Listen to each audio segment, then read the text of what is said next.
Hey everyone, RogueGold here, and today we've got a few different stories and news bits to go over, some directly involving the Division and some that don't, but their implications I believe do have a wider impact on the Division's upcoming content and projects, namely the Brooklyn DLC coming next year for the Division 2 and the Division Heartland. This stuff also comes alongside some very saddening news outside of the Division as well that I want to acknowledge, but we'll get to that shortly. That said, happy November everybody, let's break down the latest news on the Division, and if you enjoy breakdowns and content like this, then consider clicking that subscribe button, and you will never need to leave the channel again to keep up with the latest on the Division. Let's get into this. And let's start with the direct Division news that I find to be pretty exciting, and that is a key new hire that is happening over at Massive Entertainment. If you go to Massive's website and you filter for the Division 2, you will see two open positions. Now, one is a product director, and this has already been here for a few weeks. Obviously, this one is not a shock, as they are hiring a replacement for Morten Ryberg, who departed the team and Ubisoft a bit over a month ago. And so certainly, I hope they're able to find a suitable replacement, although good luck there, that person will have some big shoes to fill. But this other one that has recently popped up, I think is far more intriguing. And that is that they are hiring for a game design director. Now, first off, if you're not sure what that role is, three of the more major points they make in the listing. This role will support your game designers in developing their features, gameplay rules, progression systems, combat systems, weapon attributes, artificial intelligence behaviors, 3Cs, etc., as well as providing mentorship and constructive feedback to achieve quality. They will ensure that all features and systems synergize together to support the main pillars of live service, acquisition, retention, and monetization, and they will collaborate with interdependent teams in order to align all design, technical, graphic, and narrative elements. So, bottom line, this is a very integral and core role that, as the listing outlines, touches many of the primary systems and functions of the game, including progression, combat, and more. Now, the reason that I find this to be most compelling, and I'll preface this by saying that this is just of my knowledge and impressions of things over time. Of course, I do not work at Ubisoft or have this kind of information, but it was my understanding that roles like this were mainly being filled by positions at Ubisoft Bucharest and more recently Ubisoft Shanghai. Right, we've known that ever since the team reconstruction happened after Season 4, Massive, with people like Yannick and Palais, always remained as the leading force behind the game, but that the bulk of the game's workforce was now being supplied by some of those aforementioned studios, after big roles on the Division 2 were moved over to the likes of Avatar and Star Wars. And so, like I said, to my knowledge and understanding, I had thought that really the only people left on the Division 2 at Massive specifically were leadership, people like Yannick, Palais, and Morten up until recently, as well as I know at least some of the game's art team works directly at Massive too. But ever since Trick Dempsey left the team, who if you didn't know, she used to be one of the principal game designers on the project all the way back when the game launched and then stayed on all the way through the development of Year 4 content but departed before Season 9 released,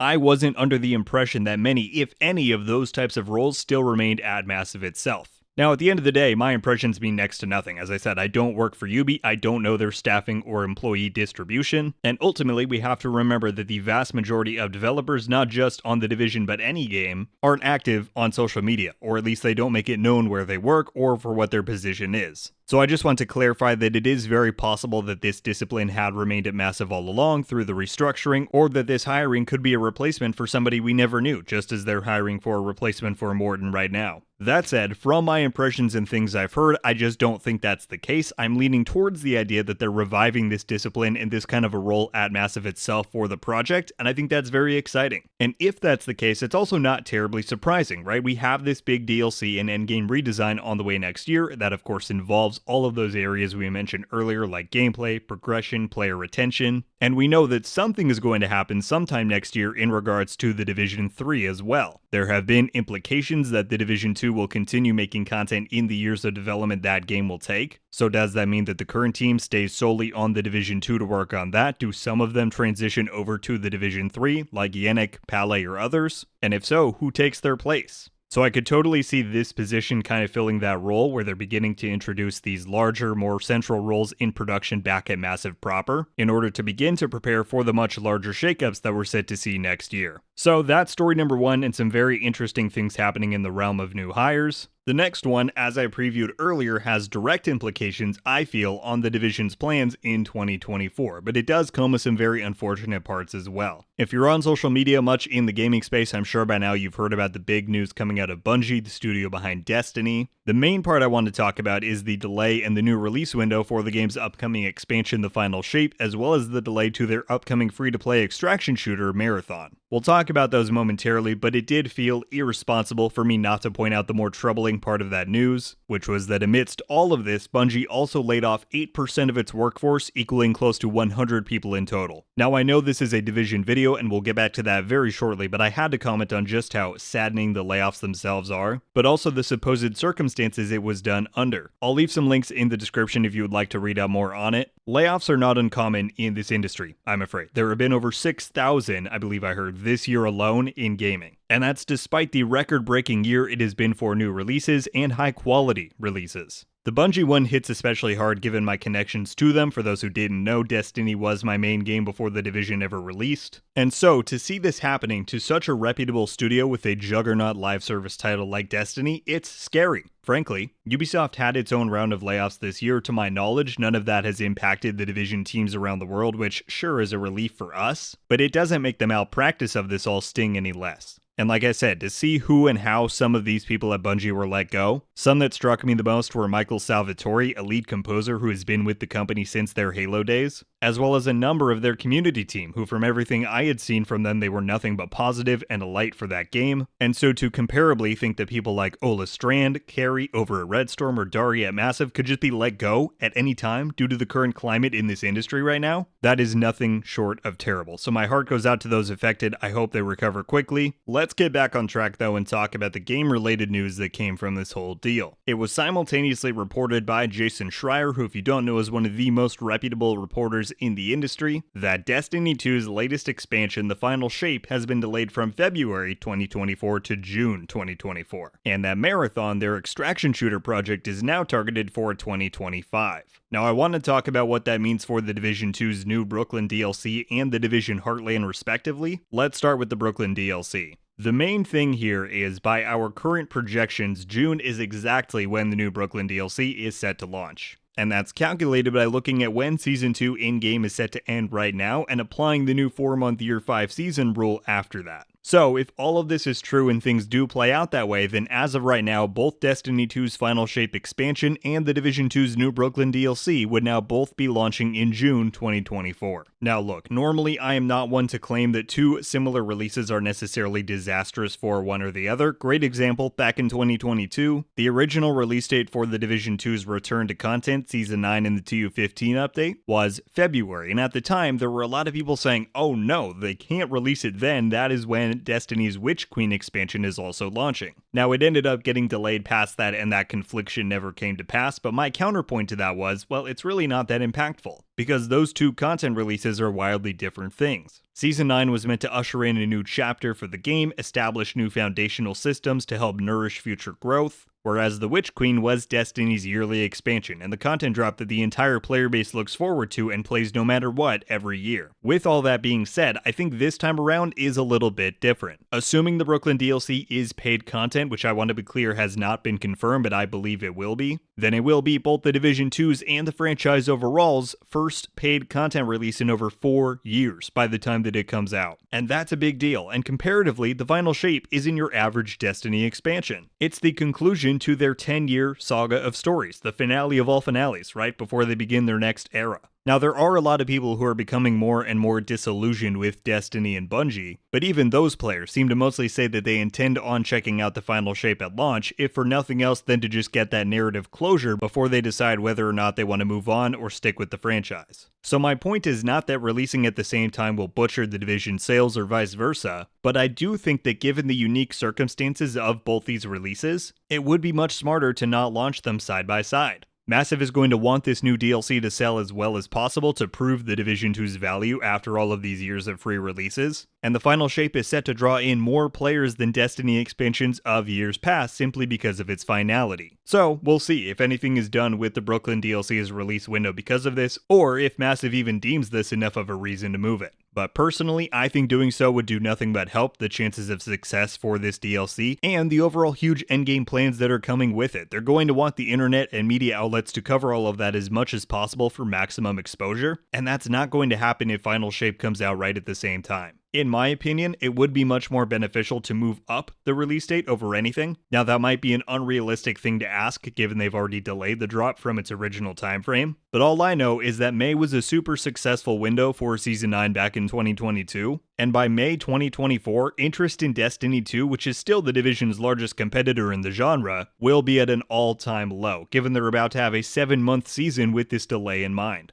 So, having the Division 2's DLC and endgame changes released during that and right before the final shape could give the franchise the kind of exposure you'd want to begin siphoning some of those players who are wanting to leave Destiny and want a new experience. Who knows, but those are just some of my thoughts on the whole deal. Alright, and then the last bit, as previously mentioned, Bungie's Marathon game moving to 2025.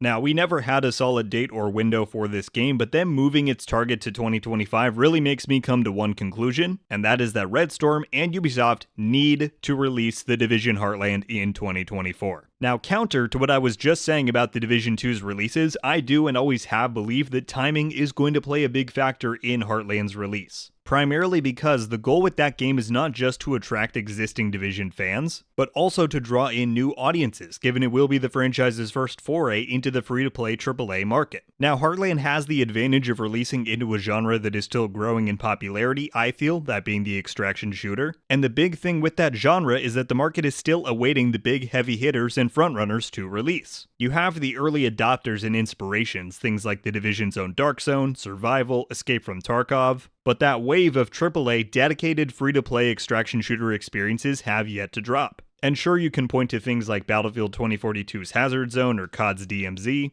but those are side experiences to established games and genres, and I'm talking about the dedicated standalone experiences that are being worked on. Now, back when Heartland looked like it was going to release in 2023, it seemed as though it could be one of the very first in this class to release, and that would have been a big push of momentum for the wider market if it was received well. Those chances seemed to slip once we heard that we were going to be waiting until 2024, but the universe seems to have given Heartland one more chance. The two games that I believe are Heartland's biggest competitors are The Last of Us multiplayer spin-off and Marathon. The Last of Us game, if you're unaware of it, basically sounded very similar to Heartland, right? It was spun off from Last of Us 2 to be a standalone multiplayer experience. Free to play with PvEVP elements and narrative tied in, extraction shooter-like systems, and it bore the most similarities to Heartland in terms of its world, the third-person gameplay. Well, that originally looked like it was going to drop in 2024 until earlier this year, Sony requested that Bungie consult with this dev team about the game, and reportedly, Bungie deemed it as not fitting enough to be a successful free-to-play hit. So, after that, it was reported that the dev team was dramatically reduced in size, and while PlayStation claims that the project is still in the works, it basically seems like it's on ice, and it's unclear when or if it will ever release. The other big contender, Marathon, now while this one shares far less, if any, real similarities to Heartland aside from them both being in the extraction shooter genre,